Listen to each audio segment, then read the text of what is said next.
You're live with the scene, capital THE, capital SCEN, the scene, 94 Feel Life. We had to come back and put a pretty bow, tie this thing up. The 2020 season is now over. It was long as I don't know what, but it's over. So now we got to talk about what 2021 is going to look like. And to do that, I needed everybody. Germ, Trav, MJ, J Ham. Fellas, this is the off season like we've never seen in our lifetime. When is the season gonna start? When is free agency gonna start? What the cap gonna look like? So many questions that have nothing to do with actual games. So I'm gonna just start this off with MJ. MJ, just kind of your first thoughts, man, as we go into this uncharted territory that is going to be likely a 2021 season. My first thought is, will we need the bubble? I think we will. My second thought is focused on the NBA draft because it's a lot of interesting things that can take place in that draft as far as trade goes. And thirdly is free agency. The way I look at basketball is what we have learned from this year is basketball is not going to stop no matter what. And we have the best commissioner and the best basketball minds in professional sports to be able to figure it out to where they can give us a product that the people who like basketball will enjoy. Now, will, the casuals enjoy? It just depends on who makes it, but that's so. I don't think anything changes. I think this is actually becoming a new norm. It was to the point where I got so used to like looking at, the court with no fans that it didn't even bother me anymore. Jahan, what's your thoughts on this, man? The fact that you mentioned the court with no fans was one that was like, yo, we might have to start this off again for the 2021 campaign the same way. All in all, man, I mean, the bubble was entertaining. They hit the home run with the bubble. And we got the first champion crowned through a global pandemic. Somehow, some way we got there. And that's the cool part about that. And it seems like everything's kind of going to be sandwiched and pushed in together with free agency, with the draft, with everything else. But it's actually kind of right on time. You still got that 3 to 4 month gap that they're going to have. For vacation, it just won't be summer league involved. It won't be. We probably still get our abundance of Rico Hines videos, but outside of that, it's gonna be a new twist to the off season. But going over, it's cool with me, man. I'm ready to rock with it. I'm over here looking at the free agency list now. I think that's what Jerm doing too. Jerm, what you got going over there? Well, actually, right now I'm just putting the show up on a couple platforms. But with that being said, the free agent aspect of things, though, what's so dope about this is we get the year. This is the year before the real big year, especially when it comes to the free agents. So if you know that this pandemic has kind of set you back a little bit, there's going to be some moves that can be made. We're going to try to talk a little bit about some of those things. Because it's some teams that didn't come to the bubble that are in some interesting situations. My hometown team, Cleveland, per se, I've been paying attention to some things that they've been talking about in the local news, and they talking about they want another guard. I don't understand why. We didn't just drafted 3 guards and then some more, and I'm confused. This is why NBA teams don't win. We get KD back this year. We get number 7 because he's no longer Trey 5. We get 7 back this year. I mean, I'm just here for the Kyrie and Kevin show, and we may get Bradley Beal. I'm here for all of that. Karis LeVert. I'm here for the whole thing. So I'm gonna swing this over there to my guy Trav. I know he got some Spurs things he may want to cover. Really, I'm just waiting on everything to just settle down and see where we at. The bubble was a success. As far as we do need to give the Lakers their flowers because they went through a gauntlet and they triumphed through it. They won. Again, with my respects with Jimmy Butler, that's where it ends at. It's respect. It's not Aretha Franklin respect, but it's respect. But at the same time, as far as the free agency, I just got to see how everything plays out. Who's going to go where? Can we give a prediction? We have a couple predictions in mind, but the draft is the same way. I mean, it's everything to me has to play out, and I see a couple of scenarios going there here and there. But yeah, if it's a player that I can lobby for the Spurs, hey, I'm going to do that. So It ain't tampering with you, so you can tamper all you want. It ain't tampering for you. I can do whatever I want.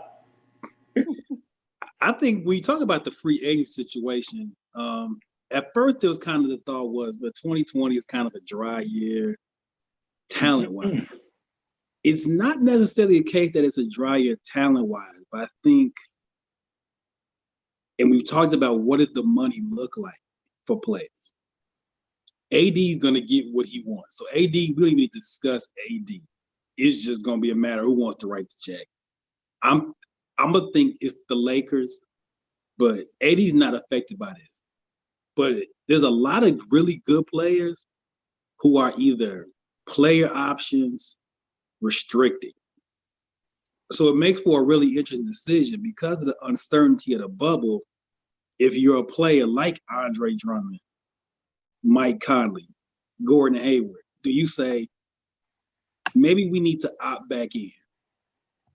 Take this $30 million or whatever it is that you're getting, and let's see what this money looks like next year. I think you're going to see a lot of players who are restricted or player options who opt in just for the uncertainty.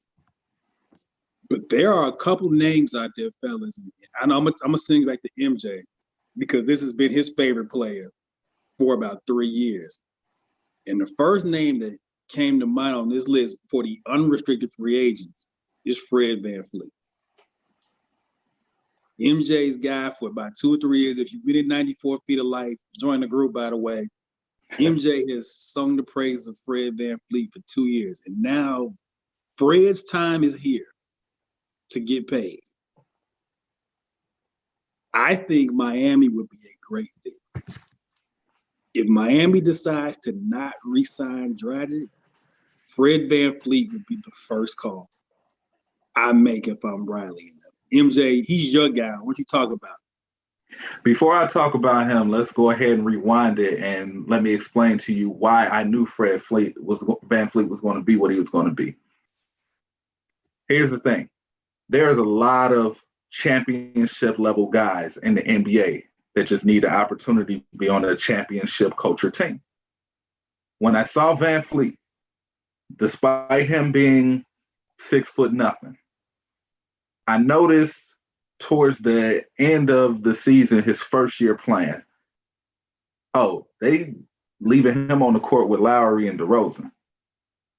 What is this dude doing in which they just can't take him off the floor? So then I go to the numbers. His defensive win shares is +3 despite him guarding a 2-guard. Interesting. So he has a positive defensive share. He can shoot.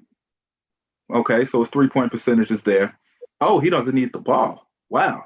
But when he gets the ball, he knows what to do with it. Those are rare finds. So it was really just only a matter of time and opportunity for that dude's pop. And when you have those things all lined up, it don't matter how tall you are, what you got drafted. If you got drafted, it doesn't matter. It's just going to eventually end up being who you're going to be. So with VanVleet, he deserves the $20+ million that he is going to get. I think he stays put in Toronto. I think Ibaka end up not being re-signed. He's going to go somewhere else because they need to free up that money for VanVleet. I also think, if I am wrong, please understand that Maxey knows what he's doing. So they will have somebody else that they can bring up in their farm system, or they'll have somebody else that they can pick up. I'm actually looking at a guy like Malik Beasley who could fit good there. Or if they really want to get froggy, Brandon Ingram is the perfect fit for Toronto, if you ask me. He's long, he's athletic, and the only thing Toronto's missing is a dude that can go get them a bucket when their offense gets stagnant. Now, and I'm gonna shoot this over to J Ham after I say this. If you read my name, it says players option equal get this money, which means I do not think it is a smart idea for anybody with a player's option to test the markets except Jeremy Grant. He's the only one. I say Jeremy Grant will be a smart idea for him to test the market because he showed his value. Secondly, behind him, if you look at what's behind him, he's not going to be there long anyway. You already got Michael Porter Jr. waiting in the whims. As soon as that boy learn how to play half the defense, he can learn how he's going to be out of there. You got Bo, who you're going to at some point need to make some minutes for him too, because he's also special and also in the same mode as a Michael Porter Jr., but can also play the 4 and 5 position. And the way the Lakers have pretty much destroyed small ball, you're going to need people that's tall and got skill to play this game. It's just a matter of time. And Denver have those guys. And even though Jeremy Grant is going to be a great player, I just think that he's in a situation in which they're going to probably go with a younger guy. But by the same token, Jeremy Grant as a Laker, that looked pretty good.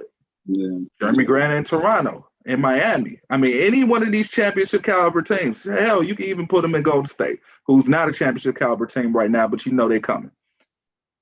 The Spurs. So there you go, Trav. I ain't going to leave you out either. But you put him on any winning culture, he's going to be fine. He's finally figured out who he is. He's going to make timely three-pointers. He's going to guard your best player and be relentless. And he's going to stay out the way on offense unless you want him to stay in the way. So let me go ahead and swing this over to J Ham. Did I miss anything, or is it somebody that you're looking at? You didn't miss anything. And I'm going to swing this to Ham and then Germ, because I think we got the next two most curious cases this offseason. And I'm going to sing it to Ham first, and that's down in New Orleans. Brandon Ingram, 90% of the time, has a max deal waiting on him like that. But he's a restricted free agent. If you are New Orleans, we talked about the uncertainty of the money. Y'all are talking about the fit. What do you do with Brandon Ingram? You want to bring him back. Clearly, you want him. But what is the price to bring him back in this day and age that we're in? Not what it was supposed to look like. 25 years old, well, 23 years old. He's made his first All-Star team. Numbers improving. Everything's improving with him. Do you throw him to 2025 or the 20-25% of the cap, which is because he wouldn't qualify for the 30%. He wouldn't qualify for the rookie supermax, but he would qualify for the 25, which would probably put him somewhere in that 20+ million range. From New Orleans, I think you got to keep him. I don't think you really got much wiggle room. I mean, you got to get Zion healthy. I had checked on what Drew Holiday has left on his books. Plus, you got Alonzo there. You got a lot of youth there, but that's your cornerstone youth. He was drafted as a cornerstone by the Lakers. Things, of course, got jumbled there. They move him over. He's still a cornerstone of New Orleans, or at least one of them. He played up to par, for the season itself. I think you got to get that man his loot. Or if he signs an offer sheet to go elsewhere, what's it going to? My question would be, what would it take for that offer sheet not to get matched? That would be my question in regards to BI, but I would keep it. See, and Ham, I think that's where I think the dangerous situation that New Orleans is with him too. Whatever offer sheet you throw, somebody's going to match that. That kid is too good. He's too accomplished and has shown that you can, as you just talked about, build a franchise with him. His is the most interesting to me free agency case this offseason. Yeah, I is agree. what they decide to do. Because it agree. is a tough combination of a great player, the right age, and you have to pay him. It's just a matter of how are you going to pay him. Because you really can't afford to have him walk. Jerm is rubbing his hand because he wants to pass. So I'm giving it to him. 24, 6, and 4 on 39% from three at 23 years old. It's just not growing on trees. That ain't swear. growing on trees. I swear. Okay. And 6'11". Right. Ooh. Okay. Let's do this. Let's do this. Jaylen Brown or Brandon Ingram? Brandon Ingram. Brandon Ingram. Is it that easy? If you would have said Jason Tatum or Brandon Ingram, I would think about it. No. The reason why Jason Tatum is out of this argument because I think Jason Tatum is clearly the best player from that draft he was in. I think it's clear. That's fair. Reason why I'm asking about Jaylen Brown is because defensively, we get more from Jaylen Brown. Number one, Jaylen Brown has improved every facet and every part of his game.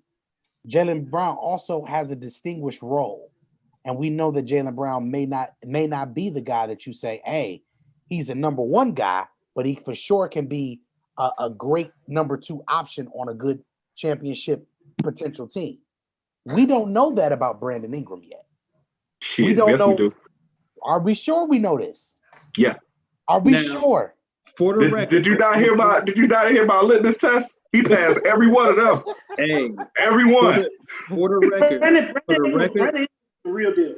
for the record, and for the audience, and I'm gonna throw it right back to Jerm. Jaylen Brown's last extension was $115 million for 4 years. Continue. So with that 115, this is why I asked that question. Now, Big Shot, you got right into the numbers. Now, with that number being 115 for him, that means that if you think that Brandon Ingram is better than Jaylen Brown, you're gonna have to commit to probably paying him at least 125, at least 130. Because again, it kind of is one of them situations where what else do you have on the perimeter? That's him. There you go.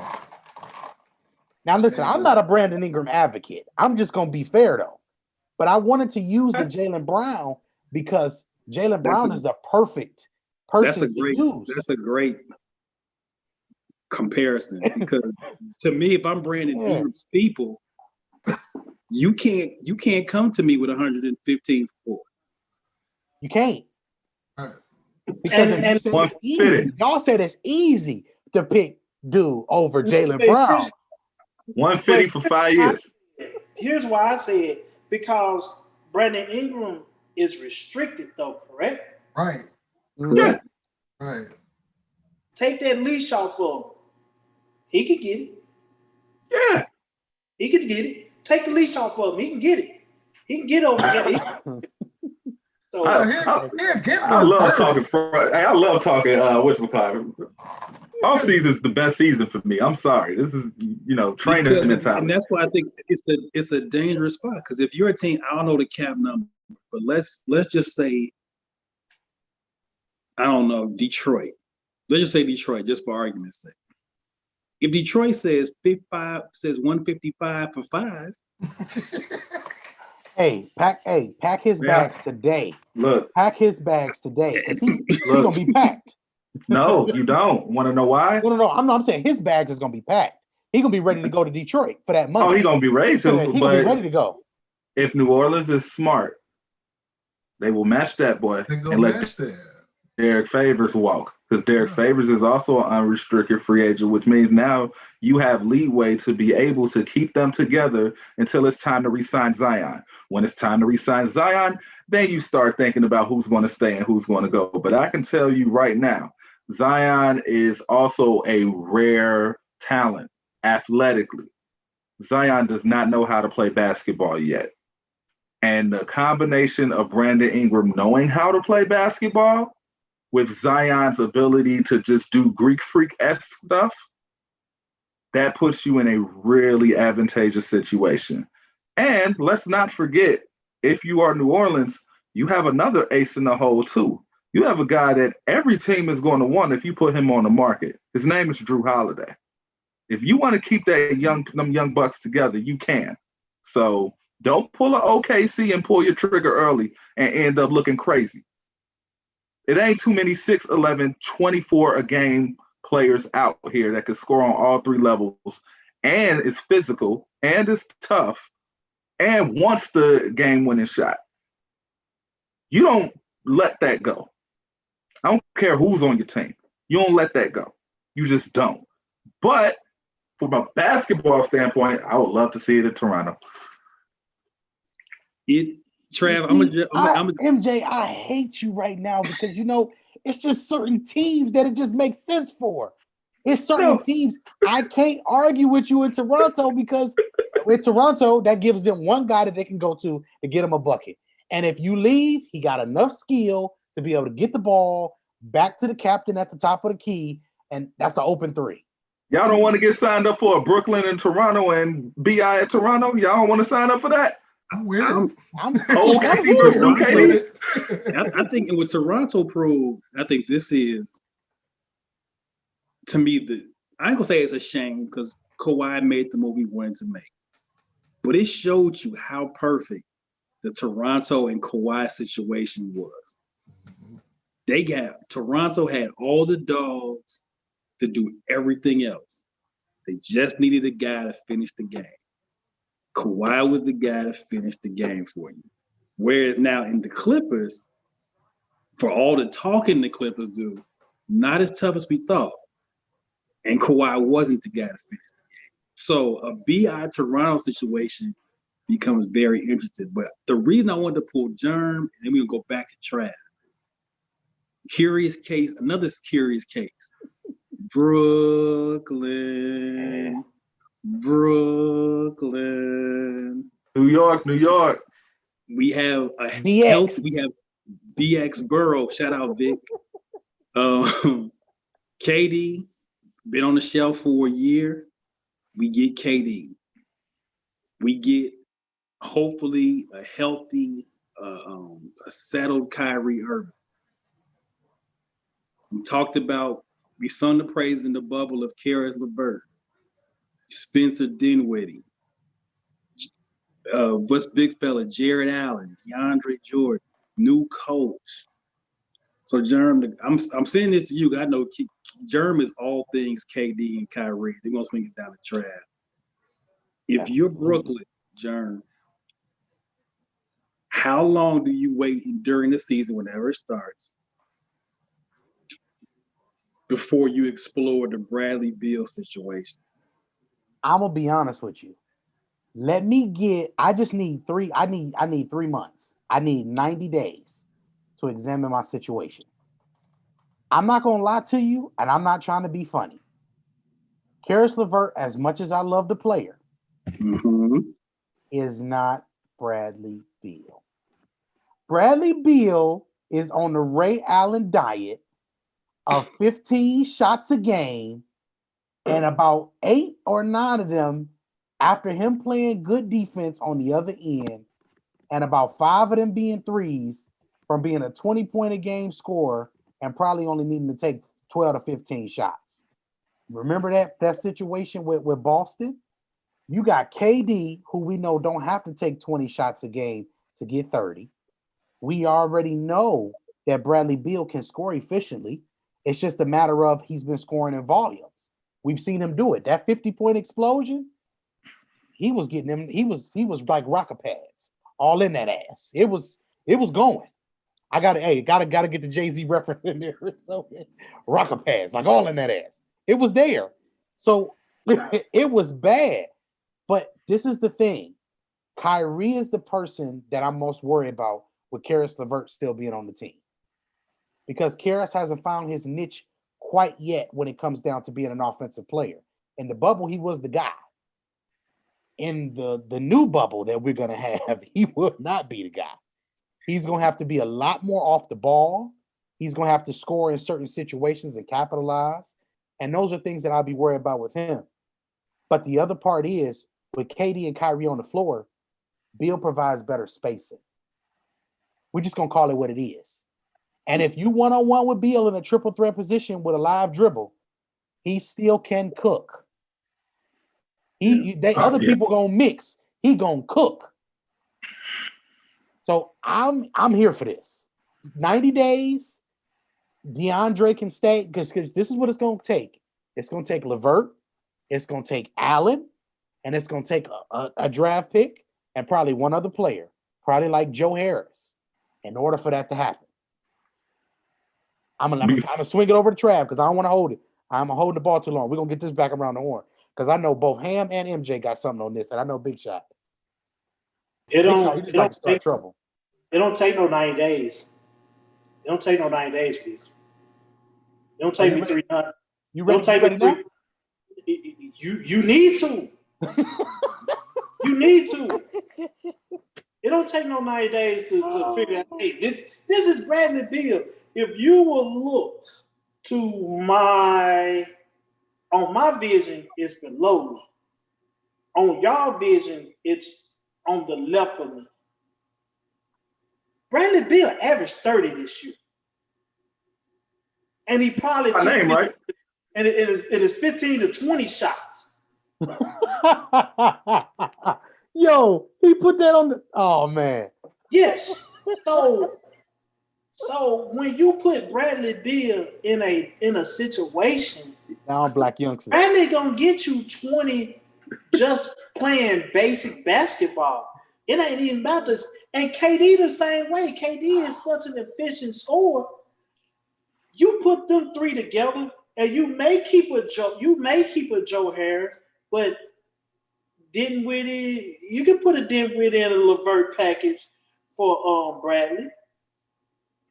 I don't know how sure, but you can put a package together. But Bradley Beal needs to be in Brooklyn as soon as possible. Ham. As soon as possible. Ham. Bradley Beal to Brooklyn speculation, we'll call it for now. How much are you in for that? I'm down for anything that's gonna make grown men cry. Just like I have something to laugh at.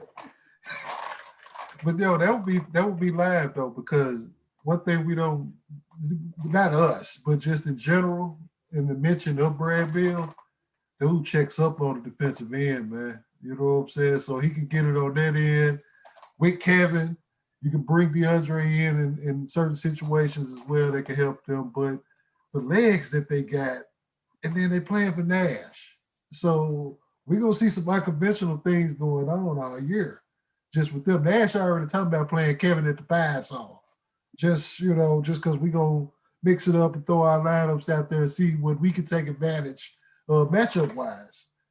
I'm looking forward to it. Yeah, we've been waiting around for a year. It's better than the Knicks, though. So, I'm cool. Anything better than the Knicks, anything that's going to make grown men cry, I'm sold for it, man. I'm in. It's just that simple. Go ahead, Trav. Hey, before I sling it back down to you there, MJ, I remember once upon a time we was talking about Bradley Beal, and Big Shot brought up the comparison of him and Mitch Richmond. Ooh, I remember that. Mm-hmm. I remember that too. Mm-hmm. Now, with saying Mitch Richmond, you got one team that got the second pick of the draft. Why not bring him over there and be that Mitch Richmond of their culture? What? Who got the second pick, Trav? Golden State. Oh, by the way, guys. I got a blog that I wrote that I never released that we gonna release in a collaboration with the Inscriber magazine about that number 2 pick and about how grown men gonna cry if somebody decides to give that up for another guy in the East who just won MVP twice. Hey, that is gonna be. We talked about Jeremy on this at the beginning. This is really the preparation for the summer of 2021 or fall 2021, depending on when this season is. Right. That the Giannis story is not going away. Nah. It's not. 2021 is Giannis. There are other players. You can look it up for yourself. I don't have it in front of me, but the 2021 fall or summer is the jackpot. I think Chris Paul is in that as well. It's a lot of players. There's a lot of things to like 2021. So that's why I think personally a lot of teams are going to hold tight this off season because you don't really want to blow your bag if you think you can be in that sweepstakes, because you gotta have the money to be in the sweepstakes, to be in that 2021 sweepstakes. But yeah, Germ, that that's a little mixtape drop. Inscriber magazine is coming. Germ's blog. MJ's itching to say something. I can tell he wants to say something. So I'm gonna get this back to him, and then we're gonna go rapid fire on some stuff and then get out of here. No, I just know how people like hot takes, so I'll go ahead and give you a hot take right here. Offensively, skill-wise, Bradley Beal is just as good as James Harden. Just look different. More efficient, actually. I would love to see Bradley Beal with Mike D'Antoni, and you put Bradley Beal at point guard and see what type of numbers you get. I guarantee you it's going to be really similar and probably a little bit even more efficient, which is crazy to even imagine. And maybe more effective. And maybe more effective, which is crazy to imagine. Don't blame me, blame the film.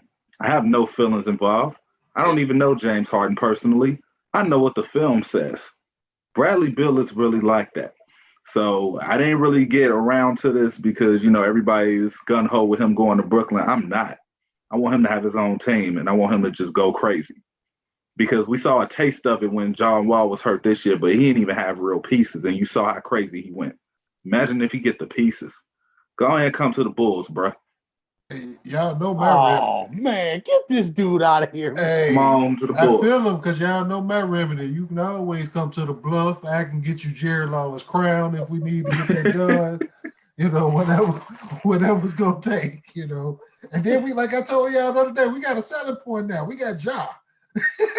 Yeah. Ja and barbecue nachos. You can come all at us. Look, they can get rid of Levine. They can get rid of Otto Porter to somebody else because I know Washington don't want him back. You could even throw in Wendell Carter Jr. Kobe White is more of a scoring guard anyway. Put the ball in Bill's hands and rock. My man Otto Porter still cashing checks out here, though. I like that. Hey, get them checks, man. Get them. Let me tell you this. Me and Trav had this conversation, right, off air about 3 months ago. And I said, as much as people may like, Trav can acknowledge this after this, because Trav was like, Germ, I don't know. But I said, give me Bradley Beal over James Harden. I said, that's not saying that he's better. That's just saying that would be my preference. Your preference, right. I prefer my player to be like Bradley Beal. Number one, he don't cry. I like dudes that don't cry. I had to catch myself. I don't like that crying. Mama Bill gonna be on his ass. That's why. Yeah, see what I'm saying? he just gonna hoop, and I just personally like him. And then what the thing is with James, it's too much. We waste too much time with James. I'm gonna reserve judgment now that D'Antoni is gone, because I wonder with a different coach if we don't see some adjustments to this Houston offense, and we don't get a more energy efficient James Harden. We not all season. Adidas is his employer. We ain't gonna see it. Adidas is his employer. He gotta sell shoes. He gotta sell shoes, but I'm gonna give whoever's in the coaching them an opportunity to see what they can do. Now I could be wrong, and it's dribble, step back, Euro for 82 games. We could end up with a tease. He'll tease you with 2 games to be efficient and have like a 60-point triple-double. Sam had the interview today, so we'll see how that comes out. Yeah, we got some coaching things too. We got to find out what happens with the Clippers. We got to find out what happens with Houston. So there's still some coaching vacancy. There's a lot. No. Sam had the Clippers. My fault. Sam had the Clippers today. Now that you mentioned Houston stepped the grass. I would tell people this offseason is something you really want to pay attention to, because there is between the calendar difference, the coaching difference, what people do with their money. Gonna be interesting. It may not be necessarily big splash like the summer of 2010, but it's gonna be an interesting all season nonetheless. Fellas, let's go rapid fire. We try to keep this thing 30, 35 minutes, but we hadn't talked in a while. So we run over a little bit today. I got a question before you go to rapid fire. Yes, sir. I am going to ask this question to everybody on this panel before we go rapid fire. If you are the Clippers, do you give up on Paul George? You can't. If you can trade Paul George for Brandon Ingram. Go ahead. I'm just gonna let y'all. I don't think you can. I think, Jern, this is maybe the one time where I tell you the politics do matter. Oh. Okay. I think it is a very hard sell to your owner to go to your owner and say, we traded house, the car, and the kids for Paul George, and now we're going to get him out of here. For all of Paul George's struggles, and we can talk about those at a later date, because I think there's one NBA player that he reminds me so much of, and we'll talk about this for another day. You just can't do it. As much as tempting as you would like to do it, that is a hard thing to justify to your boss and say, yeah, we gave up a decade's worth of draft picks and our best young player, we're going to give up on dude now. But it's tempting. It's something that I think is interesting because it at least sets you up after Kawhi leaves to have a building block or something potentially. Because Kawhi is a part of the 2021 class, just so we know. Yeah.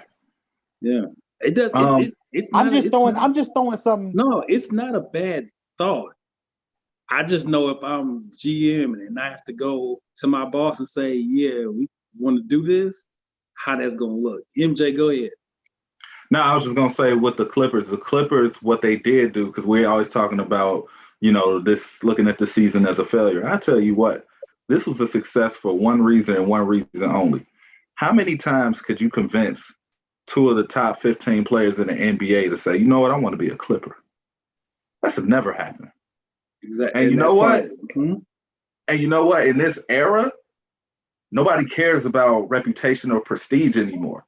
If I can go to Los Angeles and experience the same type of vibe, the same type of love without the pressure that you will get going to the Lakers, I see the same weather. I'm still at the crib, or I'm still at an area in which, I could be able to invest my business and make it into something else. And more importantly, I'm with a franchise that is hungry as hell. They ain't trying to rebuild. That's the reason why they traded a decade's worth of picks. They done with that. It don't work for them. They realize, you know what? We're not the Lakers, but we got the same assets they got. And in this climate, that matters.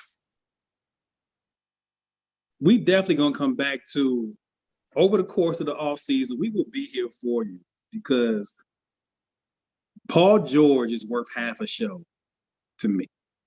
And we're going to talk about what the real is about him and some other things that happened with some of them guys in that blue, red, and white. But we're going to do that for another day. 94 feel like we're going to be here. We may not be here as frequently. Football going on, baseball playoffs going on, stoppage time at sea. But 94 feet will have you here. We'll be right here for you all off season, talking about what's going on, and just talking just basketball, man. This is what we love to talk about. So we're going to go really quick rapid fire, and then we're going to get out of here. November 18th is the draft.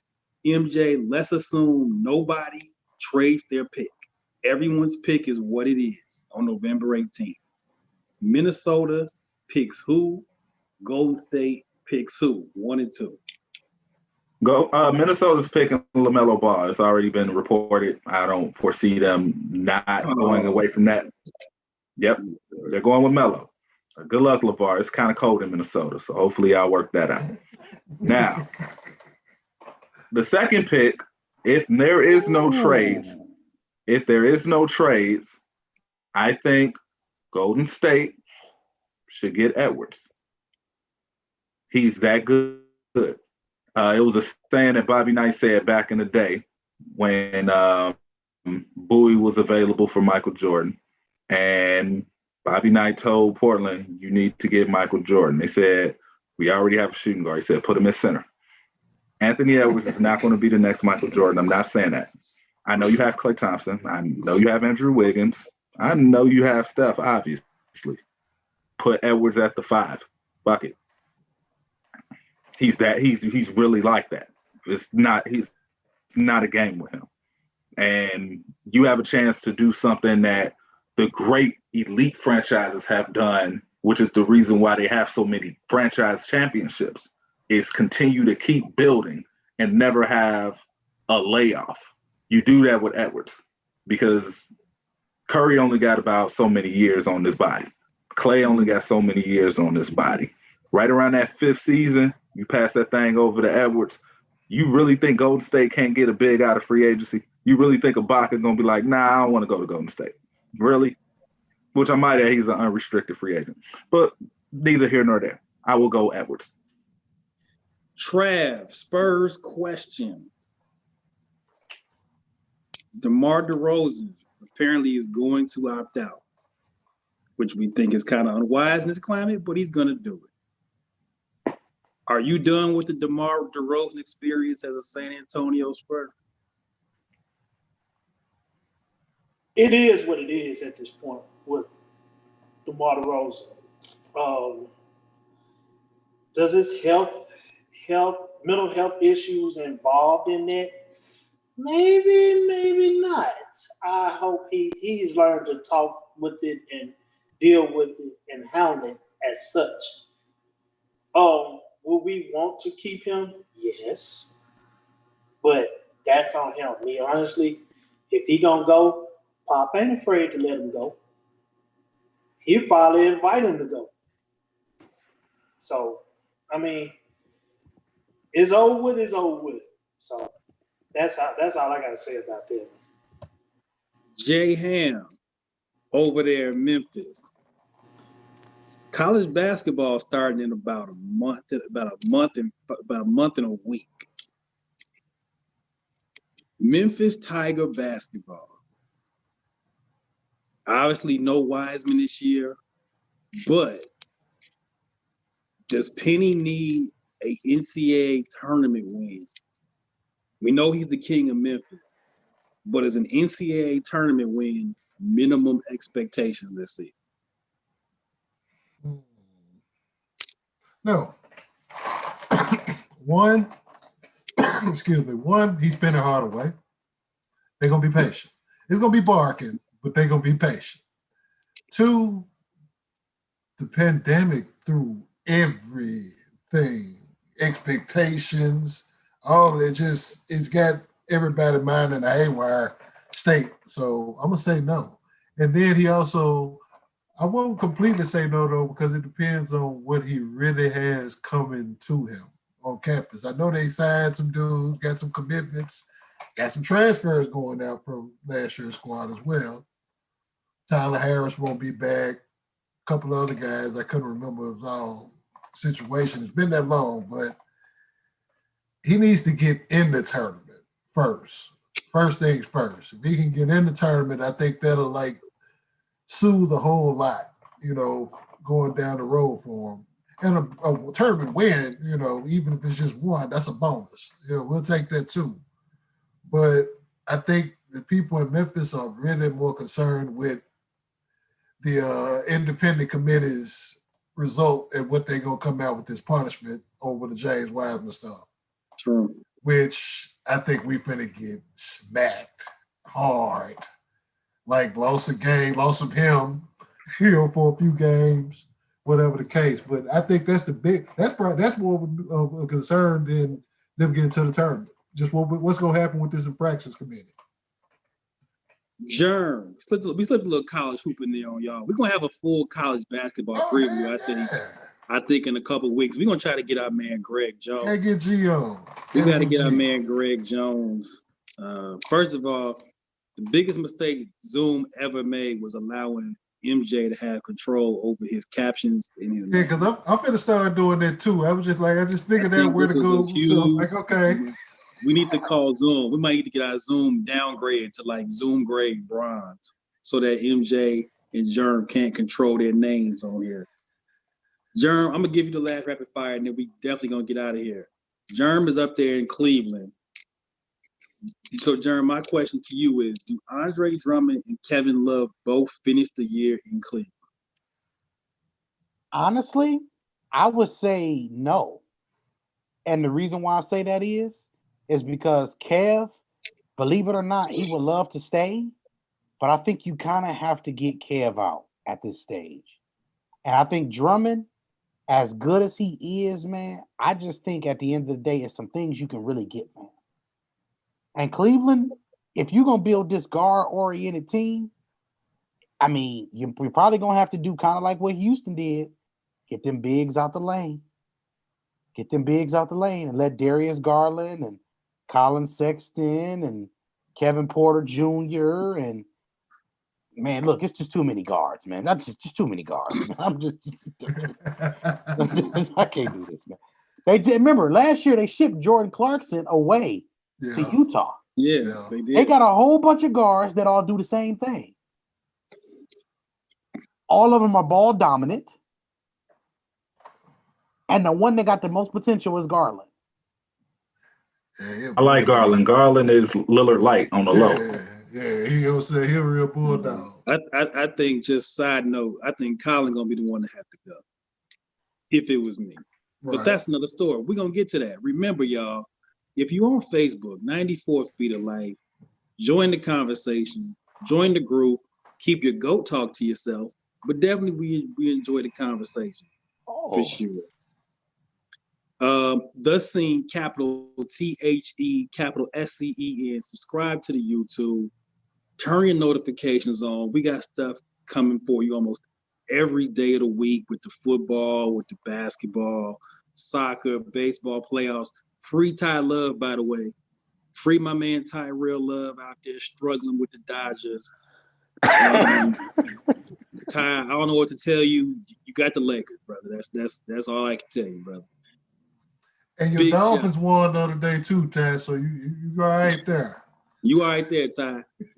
Big shot, Germ, Trav, MJ, the man of 1,000 names, J Ham. We'll catch y'all on the flip side. This is 94 Feet of Life. Stay tuned. We'll be back all off season long.